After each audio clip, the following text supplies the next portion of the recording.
చాలా రోజులుగా జైల్లో ఉంటూ బెయిల్ మీద బయటకొస్తున్న వైసీపీ సీనియర్ నేత మాజీ ఎమ్మెల్యే వల్లభనేని వంశీని గన్నవరం నుంచి పంపిస్తున్నారా అన్నదే చర్చగా ఉంది. వంశీ కోసం జైలుకొచ్చి మరీ పరామర్శించిన వారు వైసీపీ అధినేత జగన్. వంశీ అందగాడు అని, అందుకే టీడీపీ పెద్దలకు ఆయనంటే అసూయ అని సంచలన వ్యాఖ్యలు చేశారు. వంశీకి వైసీపీలో మంచి స్థానం ఉంది. 2024లో ఆయనకు టికెట్ ఇవ్వొద్దని ఎందరు చెప్పినా ఇచ్చిన ఘనత వైసీపీ అధినాయకత్వానిదే. అంతేకాదు వంశీ కోసం పార్టీలో మొదటి నుంచి ఉన్న యార్లగడ్డ వెంకట్రావుని సైతం పార్టీ వదులుకుంది. ఇక వైఎస్ఆర్ని అభిమానిస్తూ వైసీపీలో కీలక నేతగా ఉన్న మరో నేత దుట్ట రామచంద్రరావుకు సైతం టికెట్ మళ్లీ ఇవ్వలేదు. ఇలా వంశీ కోసం వైసీపీ చాలానే చేసింది. అయితే ఇప్పుడు మాత్రం వంశీ సొంత సీట్ అయిన గన్నవరంలో వైసీపీ ఇన్ఛార్జిగా ఆయన్ను మారుస్తారన్న చర్చ సాగుతోంది. వంశీని కాదని అక్కడ ఎవరిని పెడతారు అంటే సీనియర్ నేత దుట్ట రామచంద్రరావు కుమార్తె దుట్ట సీతామహాలక్ష్మిని అని గట్టిగా వినిపిస్తోంది. ఆమె వైసీపీలో యాక్టివ్గా ఉంటున్నారు. తండ్రి ఎన్నికల్లో పోటీ చేసినప్పుడు ఎంతో ఉత్సాహంగా పాల్గొన్నారు.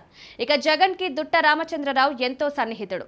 వైసీపీ పునాదుల నుంచి ఉన్నవారు. ఇక దుట్ట సీతామహాలక్ష్మి భర్త శివభరత్ రెడ్డి వైసీపీ అధినాయకత్వానికి ఎంతో క్లోజ్గా ఉంటారు.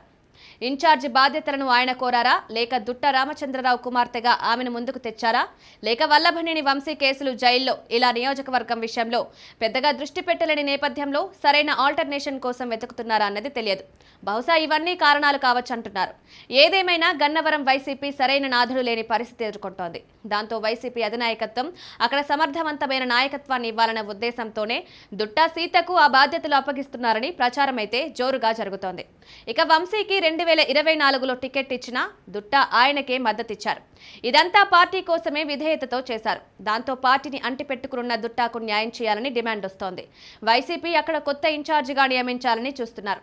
ఇక దుట్ట సీతామహాలక్ష్మి విద్యాధికారులుగా ఉన్నారు, ఒక డాక్టర్గా ఉన్నారు, ప్రజలతో మమేకమవుతూ వస్తున్నారు.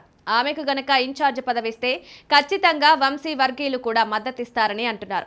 దీనికి తోడు 2024లో తాను ఓటమి చెందితే మళ్లీ ఎన్నికల్లో పోటీ చేయను అని కూడా చెప్పేశారు.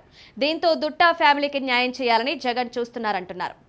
ఈ క్రమంలో గన్నవరం వైసీపీకి తొందరలోనే దుట్ట సీతను ఇన్ఛార్జిగా చేయడమే కాదు, వచ్చే ఎన్నికల్లో ఆమెనే అభ్యర్థిగా ప్రకటిస్తారంటున్నారు. దీనివల్ల మహిళా సెంటిమెంట్ కూడా వర్కౌట్ అయి గన్నవరంలో 2029 ఎన్నికల్లో వైసీపీ గెలిచే అవకాశాలు 100% ఉంటాయని భావిస్తున్నారు.